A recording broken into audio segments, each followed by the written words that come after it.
Welcome student, today we discuss the small example about the function. कालपर्यंत आपण function कशाला बनायचं, त्याचे डोमेन, रेंज, कोडोमेन कशाला बनायचं ते पाहिलं.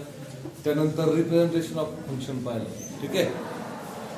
आता आपण त्याच्यावरती काही एक्झाम्पल्स आहेत ते आपल्याला सोडवायचे आहेत. पहिले एक्झाम्पल आपल्याला या ठिकाणी दिलेलं आहे. Evaluate f of x 2x² - 3x + 4. तुम्ही म्हणसाल सर हे काय फंक्शन आहे का? It is a quadratic equation. पण इक्वेशन आणि फंक्शन मध्ये बदल काय? तर याला मी जर असं लिहिलं असतं 2x² - 3x + 4 = 0, तर तुम्ही काय म्हणले असेल, याला इक्वेशन म्हणायचं. कारण त्याच्यामध्ये इक्वेशन याचा अर्थ काय बघा, इक्वेशनचं स्पेलिंग जर आपण लिहिलं तर आपण त्याचा अर्धा भाग जर केला आणि एल जर म्हणलं तर काय म्हणतो आपण त्याला? इक्वल. काय म्हणतो? ज्याच्यामध्ये इक्वलचा काय असतो? समावेश असतो. त्याला काय म्हणायचं? इक्वेशन. समास विग्रह करायला शिकलं पाहिजे. ती जी नावं तयार झाली ती अशीच तयार झाली. ओके ना? आणि मग इट इज व्हॉट फंक्शन. आता याला फंक्शन करायला का म्हणलं मी? कारण त्याच्यामध्ये इक्वल चिन्ह आहे, परंतु त्याच्या पुढे 0 आहेत का? 0 नाही. म्हणून याला काय म्हणावं लागेल? मला फंक्शन असं म्हणावं लागेल. आता फंक्शन मध्ये सांगितले काय? जेव्हा x ची किंमत 7 असेल तेव्हा काय सांगितले तुम्ही? f of x ची किंमत काढा. आता काल तुम्हाला मी सांगितलं होतं दिस इज x, आणि इकडे काय पाहिलं आपण याला? f of x पाहिलं. बरोबर ना? हे तुमचं तुम्ही आरशात पाहता ती कंडिशन, म्हणजे तुम्ही ऍक्च्युअल आहे ती, आणि ही तुमची काय त्याच्यामध्ये असलेली प्रतिमा आहे, म्हणजे इमेज म्हणू आपण त्याला. काय म्हणू त्याला? इमेज. कळतंय ना? म्हणजे we are to interest to find the image. मग आता x ची किंमत किती? 7. मग इथे तुमची इमेज काय असेल तर ही किंमत काय करावं लागते आपल्याला? At the place of x यामध्ये ठेवावं लागते. आणि ठेवल्यानंतर जे काय आपल्याला मिळतं त्याला काय म्हणतो आपण? इमेज असं म्हणतो. कळलं? ओके का? मग आता काय काय दिलंय आपण पाहू. काय दिलं रे मला? गिवन दॅट काय दिलंय? f of x = 2x² - 3x + किती? 4. आणि मग तुम्हाला काय काढायला सांगितलं? At x = 7. म्हणजे काय करणार तुम्ही? At the place of x we write 7. जिथे जिथे x दिसतो तिथे 7 ठेवायचं. 7² 3 × 7 प्लस किती आलं? 4. मग आता 7 आहे म्हटल्यानंतर त्याचा आता वर्ग केल्यानंतर उत्तर काय? 49.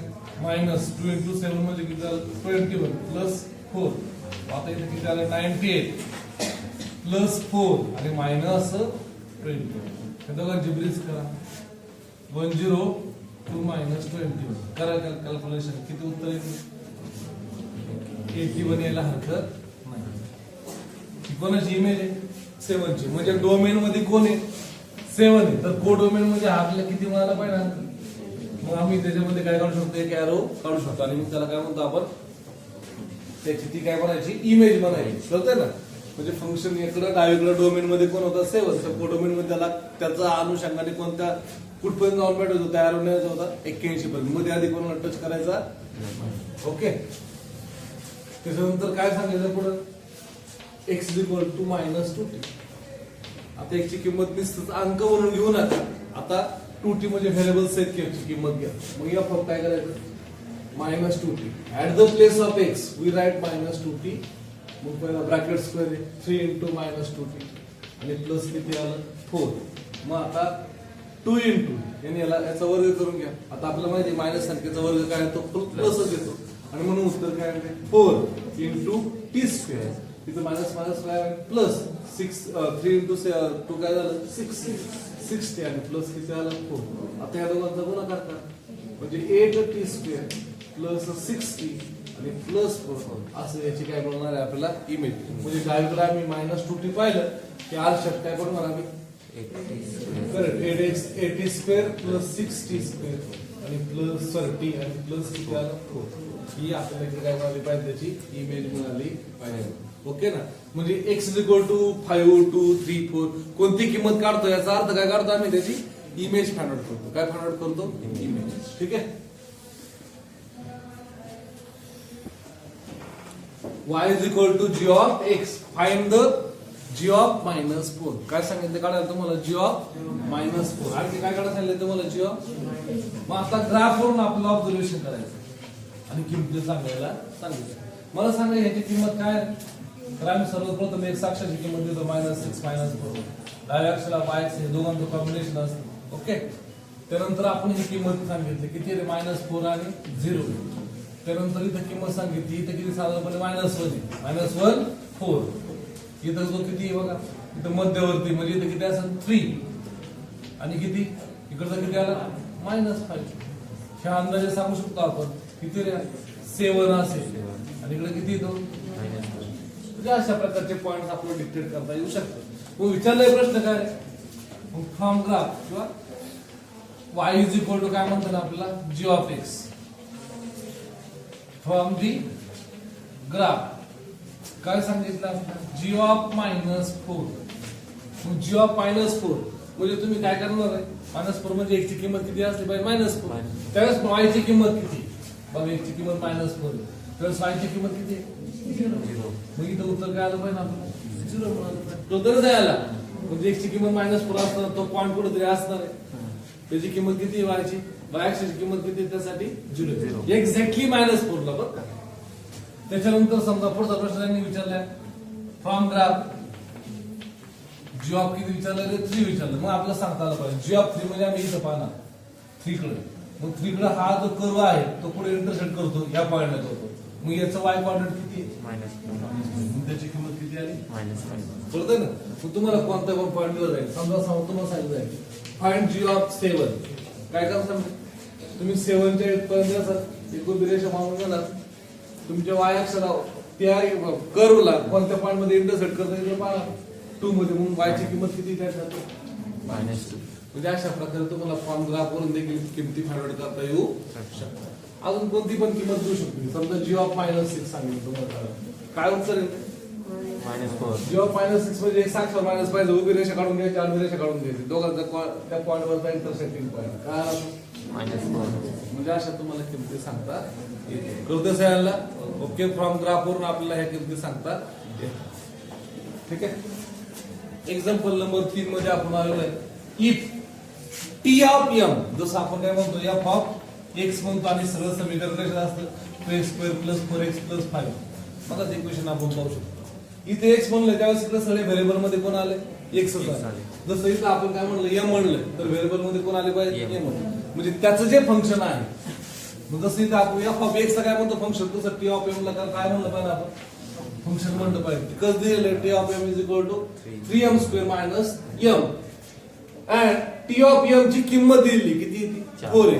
तर मग m ची किंमत काढा. म्हणजे तुम्हाला काय विचारले काढायला बघा गंमत विचारले काय तुम्हाला m ची किंमत 4 दिली. त्यांनी विचारले याचा पाठीमागचा कोण आहे माणूस कोण आहे जो उभा राहिलाय त्याची इमेज मला दिसते पण पाठीमागचा माणूस दिसत कळलं ना. तो माणूस स्वतः सांगितलं प्री इमेज थोडक्यात काय फाइंड आउट करायचं आपल्याला प्री इमेज फाइंड आउट करायचं म्हणजे एकच्या किमती फाइंड आउट करायच्या आहे. मग आता आपण ते शोधू सोल्युशन. काय गिवन दिले मला गिवन दॅट काय दिलं रे टी ऑफ m दिलाय 3m² - m and also one more thing is given to you t of m ची एक व्हॅल्यू दिलेली आहे that is what 4. आता याच्या दोन्ही डाव्या बाजू कशा दिसतात मला सारख्या म्हणजे उजवी बाजू 100% सारखी असली पाहिजे. मग 3m² - m = किती 4. याला डावीकडे घ्या छानपैकी आपलं वर्ग समीकरण लक्षात येतं की जे आम्ही फार उड्या मारी सोडवलेले आहेत दहावीला. ठीक आहे ना. मग काय करतो रे समीकरण सोडवताना सोडल्याने काय करायचं त्याला म्हटलंय करायचं किती उत्तर आलं त्याचे अवयव पाडायचे. अवयव किती आले पाहिजे 4 × 3 = 12. आता मध्ये कोणतं चिन्ह आहे ते नेहमी मोठ्या संख्येला असतं. मग आता याची बेरीज करून पाहिजे बेरीज केलं उत्तर किती आलं -1. मग आपण याचं रूपांतर करू शकतो 3m² - 4m - m आणि प्लस 3m आणि -4 = 0. आणि मग दोघांतून कॉमन काढतो आणि मग उत्तर काय तर कॉमन इथं m² कॉमन आलं सॉरी m मग काय राहिलं 3m - 4. इथं काय कॉमन आहे काय नाही म्हणजे 1 आला. मग m = काय आलं 3m - 4 = किती आलं 0. परत ह्या दोघांतून कोणती गोष्ट कॉमन आहे 3m - 4 कॉमन आहे. काय राहिलं दुसऱ्या ब्रॅकेट मध्ये शिल्लक m + 1 = 0. म्हणजे आता काय राहिलं दोघांचा गुणाकार 0 आहे. म्हणजे समजा तुम्हाला सांगितलं x आणि y दोघांचा गुणाकार 0 आहे. कधी कधी पॉसिबल आहे. मग एक पॉसिबिलिटी काय x 0 असेल किंवा y 0 असेल किंवा एक्स आणि वाय दोघं झिरो असू शकतात. हे तीन पॉसिबिलिटी असतात. म्हणून याच्यामध्ये कोणतं चिन्ह लिहिलं जातं? ऑर चिन्ह लिहिलं जातं. ऑर प्रयोग करतो एक तर हा झिरो असला तरी सॅटिस्फाय, हा झिरो असला तरी सॅटिस्फाय, किंवा दोन्ही झिरो असला तरी सॅटिस्फाय होऊ शकतो. आणि मग आपण इथं मग त्याला कसं म्हणतो? 3m - 4 = 0 or m plus 1 = 0. याला उजव्या बाजूला पाठवा. 3m = 4, then m = 4/3 or m किती? मग m च्या किती किमती मिळाल्या आपल्याला? 2 मिळाल्या. की ज्यासाठी हा काय दर्शवतोय? tm ची व्हॅल्यू काय दर्शवतोय? 4 दर्शवतोय. म्हणजे थोडक्यात काय? इथं 4 आहे, इकडे कोण येतो? 4/3 पण आणि -1 पण आहे. त्या दोघांची सेमच इमेज दर्शवतो. सेम इमेज दर्शवतो म्हणजे हे काय फंक्शन आहे नाही असं आपण म्हणता येणार नाही. फंक्शनची काय रिक्वायरमेंट आहे? एका पॉइंट पासून दोन एरो निघता कामा नाही, त्याला फंक्शन म्हणता येणार. That is only relation, it is not a function. फरक कळला दोघांमधला? ओके का? म्हणजे आता इथं दोन एकापासून एकच एरो बाहेर निघला पाहिजे. इमेज सेम असेल तरी चालू शकतं, पण it is not one function. का रे? प्री इमेज वेगळी, इमेज वेगळी, त्याला वन म्हणतो. 1 2 मध्ये काय पाहिलं? सगळ्या उजव्या बाजूचं काय पाहिलं? सगळे एलिमेंट आमच्या कामाला लागले उजव्या बाजूचे, म्हणजे कोडोमेन सेट मधले, की त्याला 1 2 फंक्शन म्हणतो. 1 1 आणि 1 2 असे दोन प्रकार काल आपण पाहिलेले होते. ठीक आहे. From the graph below, find the x from which f of x is equal to 4. f of x is equal to 4 साठी आपल्याला प्रश्न घेतला आणि we want to find the value of इथे f of x ची किंमत किती आहे? 4 आहे. म्हणजे मग सारखं तुम्हाला काय दिलं? इमेज दिली. तुम्हाला काय विचारलं? प्री इमेज विचारलं. कळतंय ना? मग तुम्ही ग्राफ वरून सांगू शकता. मग आता काय दिलंय? Solution from the graph f of x is equal to 4. right ना? Which intersect the curve. Which intersect the curve. Curve कोणकोणत्या पॉइंट मध्ये इंटरसेक्ट करते? तर हा साधारणपणे किती माहितीये का? -1 4 आणि हा किती अंदाजे खाली जर आपण सरळ रेषा काढली तर किती येतो? 3 आणि 4 येतो. बरोबर? आणि मग intersect at x equal to किती किती रे?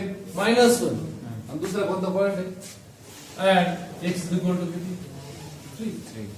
बरोबर? इथं आपण उभ्या रेषा काढून घेतल्या तरी लक्षात येतं की आपल्याला ते कोणत्या पॉइंट मध्ये साधारणपणे काय करतं? इंटरसेक्ट करतो. ते आपल्या लक्षात कळलं जाईल ना? जेव्हा y ची किंमत 4 असेल म्हणजे f of x ची किंमत y 4 असताना x ची किंमत काय लागते? -1 आणि किती लागते? 3 लागते. इथे लक्षात? ओके का? समजतंय का? For example number 5 form the equation तयार करा. आपले इक्वेशन तयार करायचं आहे. फ्रॉम द इक्वेशन फंक्शन तयार करायचं. Function in terms of x, in terms of म्हणजे x एका बाजूला y आपल्याला असं तयार करायचं फंक्शन्स. सोल्युशन पहिला y as a function of x. मग काय करायचं? गिवन इक्वेशन वरून फंक्शन तयार करायचं. काय? 4x + 7y = 1. आता मला y in terms of x हवं, तर y काय वापरायचं? 7y = 1 - 4x. then y is equal to 1 minus 4x upon 7. This is what? This is a function of x. This is function of x. म्हणजे कोणत्या बाजूला x आहे, बाजूला y ला function of x असं म्हणायचं.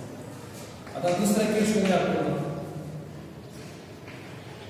given equation काय दिले मला? 4x + 7y = 1.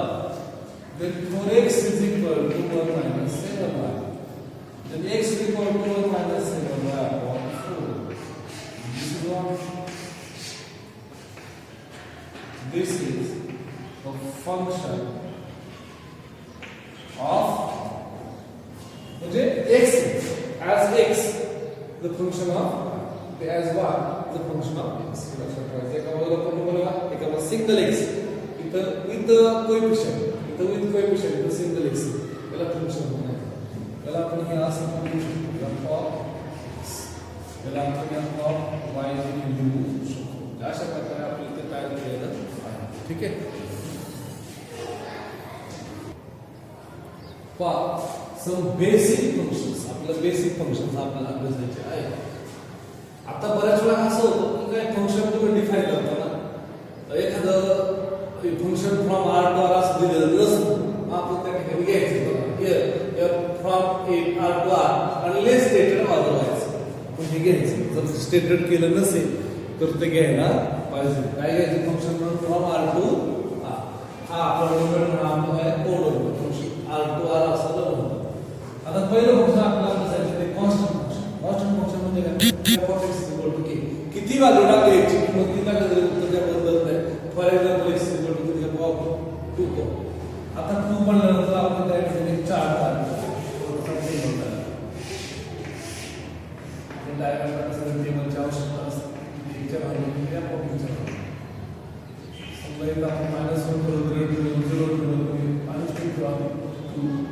minus 1 ला 0 ला 2 1 ला 2 2 ला किती वेळा दाखवला तो कॉन्स्टंट फंक्शन आपल्या समोर मग ग्राफ काढतो ग्राफ ऑपरेशन तर काय म्हणतात 0 -1 2 3 आपण पॉइंट डिफाइन करतो आणि ग्राफ काढतो आपण तसंच 1 2 3 ओके इसलिए एक्सरसाइज दाखवण्यात दिला आपण पहिले म्हणजे -2 ला इथे म्हणजे दाखवलं हाफ -1 ला 2 1 ला 2 ला 3 ला पण त्याला कोणत्या किमतीला सेम होतं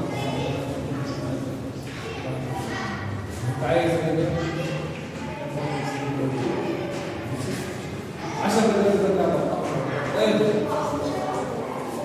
काय सांगतो डोमेन काय सांगितलं domain of function is domain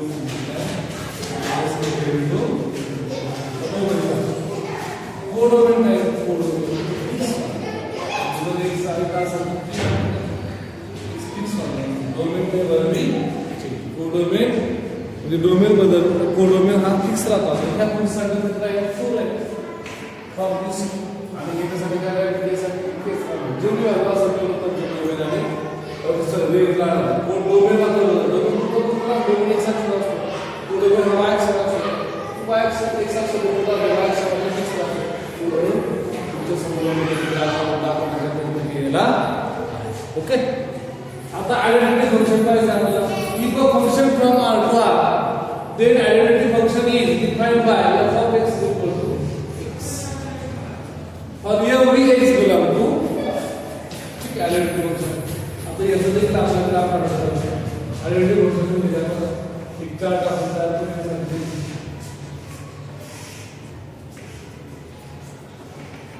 identity function म्हणजे आपल्याला अशा पाहिजे आपण दिसलं आयडेंटिटी मध्ये मग आपल्याला जो आयडेंटिटी कार्ड मागितलं तुमचं आयडेंटिटी कार्ड दाखवा मायनस ला घालून दिलं मायनस 1 ला 0 ला 0 1 ला 1 ला मग ग्राफ जर काढला तर कसा ग्राफ आहे साधारणपणे बघा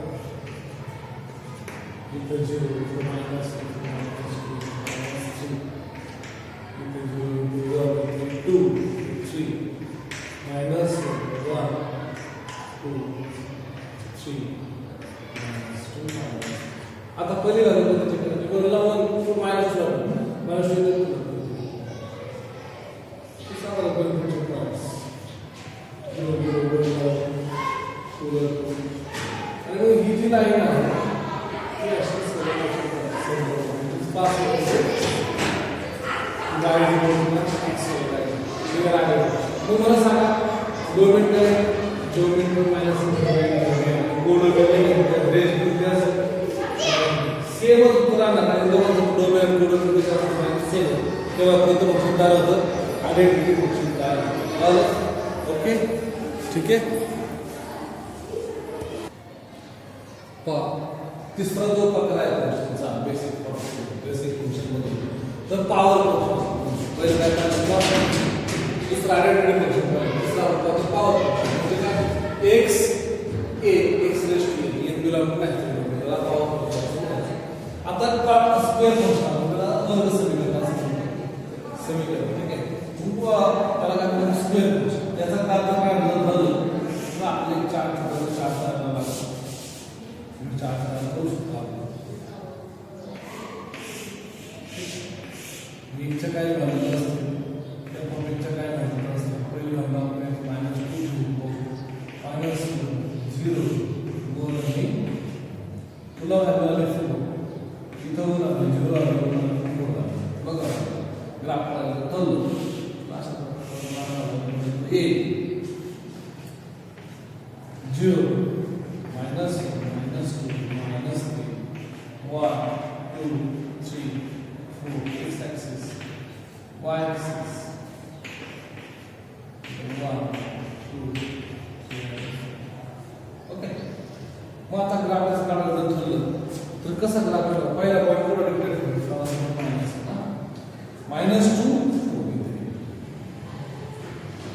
पहिला पॉईंट काढायचा.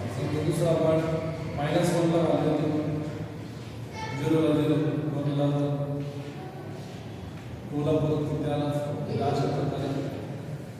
मग हा जो ग्राफ आहे अशा प्रकारे आपल्याला आवश्यक. ओके ठीक आहे. डोमेन काय असणार त्याचा, डोमेन मायनस काय असणार आपला कोडोमेन हा असणार. ओके कोडोमेन कसा असेल 0 टू इन्फिनिटी असणार.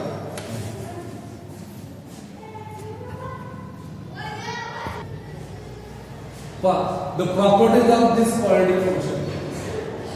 मग आता काय, graph of x square is a parabola opening upward and with the vertex at origin. So vertex मात्र origin कडे असणार आहे. हा माझा पहिली पासून.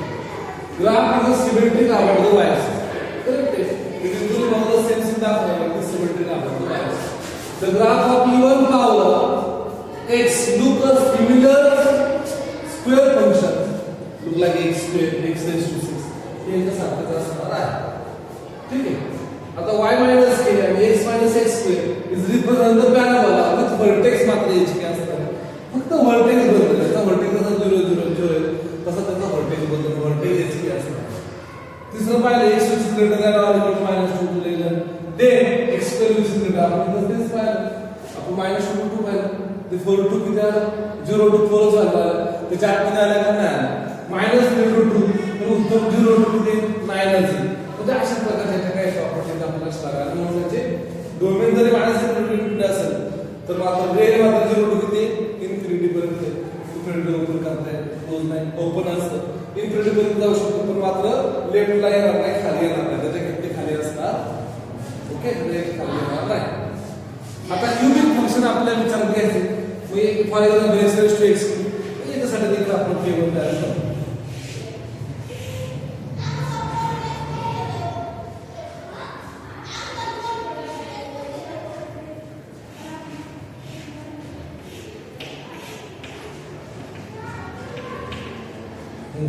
त्याची तुमच्याकडे उत्तर मायनस त्याचा -0 1 आणि मग आता काय परत वायाच्या एक बदलायचा. ओके आणि मग काय होईल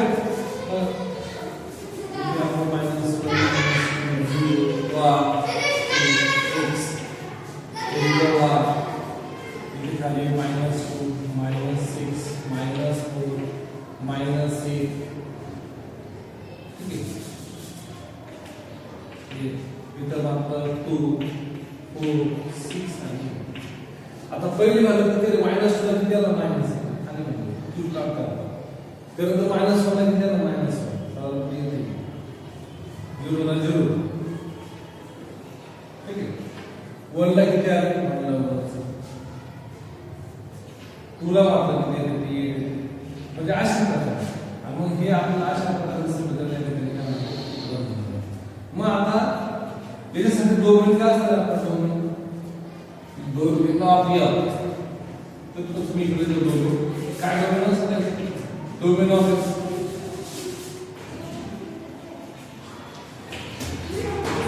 तर मायनस इक्वल टू कोडोमेन दिले कसं असतं आपल्याला रेंज कशी असतात range is also minus equal to